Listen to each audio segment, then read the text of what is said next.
how does that, because I always look at just being that connecting with people just helps with your patient care side, because I remember I had some UT medical school scholarship and I beat out people that 4.0s, but it was only because I was so active on campus and I spoke like a person, if that makes sense.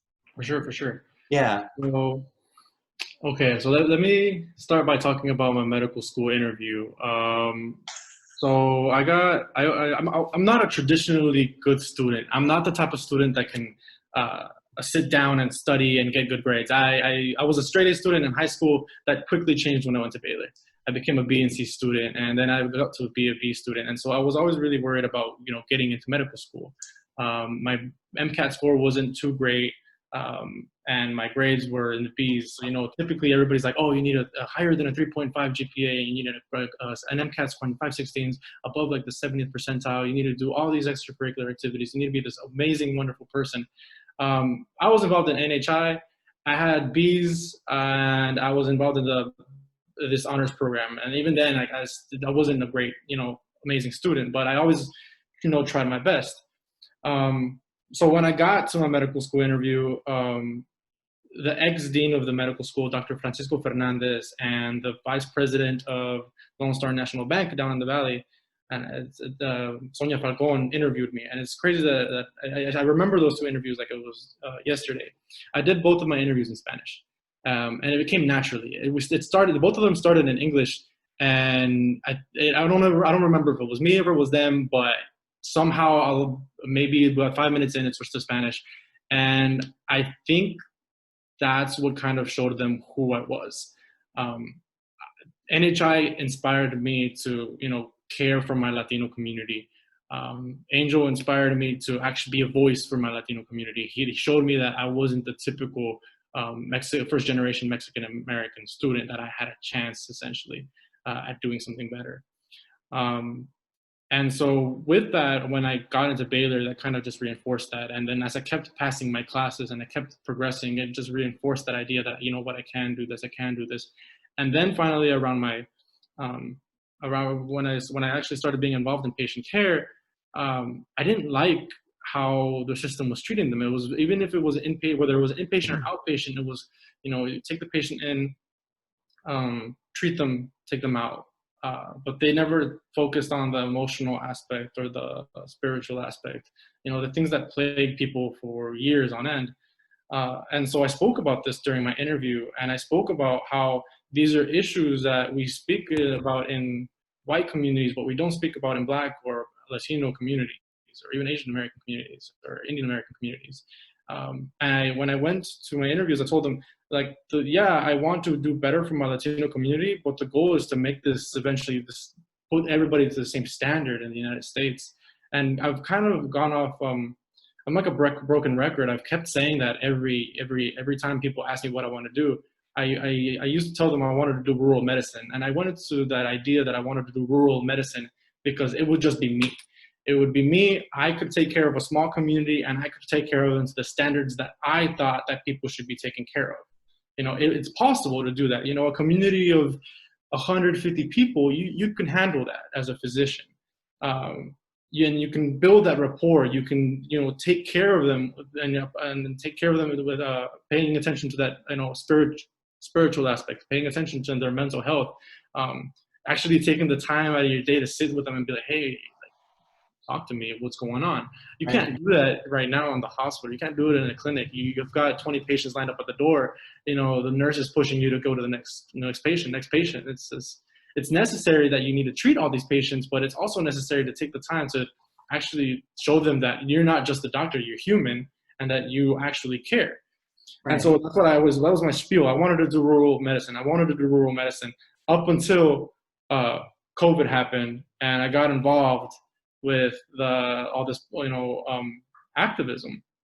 That reignited my passion for policy and debate that Angel instilled in me. It switched to sciences and healthcare, and then it switched back to policy. And I remember my father got mad at me. He's like, "Well, what are you doing? You don't need to get involved. You're gonna get hurt. You're not a politician. You're gonna be a doctor. You don't know anything." And at that moment, when he said, "You don't know anything," I got really upset, and I was like, wait a minute. You don't tell that to a doctor. Yeah, I feel like I'm the educated one. I went to college. I'm in medical school. I'm soon to graduate. Wait a minute. Like, you're not the educated one. And I would never say anything like that to my father. Like, I recognize it's disrespectful, but it made him shut up, and it made him take a step back, and he realized that, oh, he's not a child. He actually cares. And either way, he hung up on me. But I recognize that that's what I want. That what I wanted wasn't necessarily to do rural medicine. What I wanted was to change, to create a system that actually works. Right. And so that's why my focus now on what I'm going to have to explain to my residency interviewers is why I made the change from rural to healthcare reform, essentially. And it's all been in the span of a few months. But that's the plan. Is now I want to, I've always wanted to be a family practice physician. But now I'm going in with the idea that I want to be a family practice physician. I want to become dean of my medical school someday. I want to become a part of a politician, part of the Texas legislature, so I can actually make those changes at the political level. And Dr. Francisco Fernandez, the guy that interviewed me, I hit him up every once in a while, and I was like, hey, how do I go about doing this? And he told me, you know what, Jonathan, you actually have a chance at being part of the Texas legislature, because they only meet once every 2 years for 6 months. You can be a physician for 1.5 years, and then you can go to Austin and just deal with the politics there. And as a physician, you have that clout, you have that background, you have that experience that other politicians don't have, because politicians have been in law, but they haven't been in healthcare.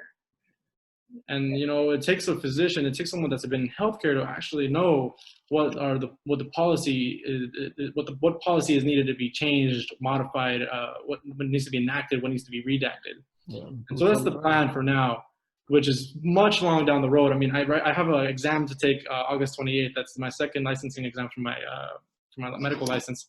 So that should be my focus. And I'm over here thinking about 30, 40 years down the road.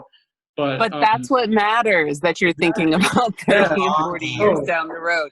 Because, and I want to say this, one of the things that I left out is that when I was working as a nurse, and I did that for 16 years, and then I left medicine to teach high school for a little bit before I started my business. And one of the things that was very important to me, because I was teaching health science technology. So that's the classes. Jonathan, were you in that? The classes for? I don't think so. No. Okay. No. So that's the classes that high schoolers who are interested in becoming health professionals take. And, I would take them on clinical rotations, and we had, my classroom had a health lab in it. So I was teaching them, just little, they weren't learning surgery or anything, but the basics of the healthcare system and the basics of healthcare. But one of the things that, in my experience as a nurse, is that we have so many administrators who are, like you said, their background is in law, or their background is in business, and they don't have that healthcare aspect. Mm-hmm. And so what winds up happening are these very huge decisions wind up being made at the top without very much consideration of the professionals who are affected by those decisions, and how that then affects the healthcare that reaches the community, that reaches the people. And so it makes me feel so good to hear Jonathan say that, because that's one of the things that I would try to drive home to my high school students, that, when you guys get into college, when you're in medical school, when you become the leaders in whatever institution it is that, that they're working at, that they have a responsibility just as much to the community as they have to whatever institution it is.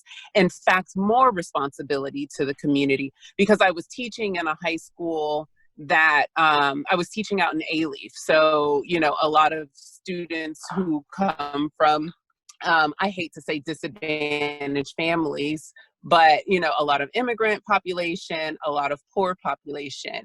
And so just helping, helping them see that, and having real discussions with them at that level, with the hope that they will take that leadership forward, right?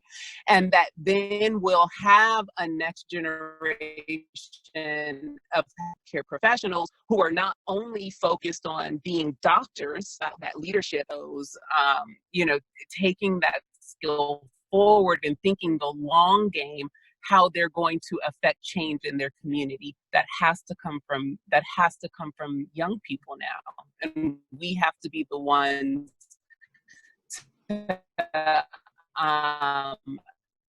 guide them toward that, or to spark their interest.